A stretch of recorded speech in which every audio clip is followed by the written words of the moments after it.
ऐसे तो दुख बहुत के बाट जिंदगी में,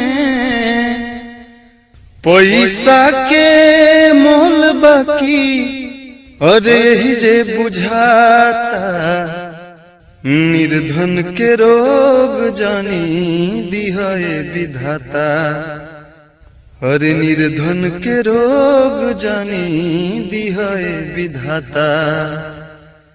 कि अरे ऐसे तो दुख बहुत के बाट जिंदगी में, पैसा के मोल बाकी अरे ही जे बुझाता, निर्धन के रोग जानी दिहाए विधाता, अरे निर्धन के रोग जानी दिहाए विधाता।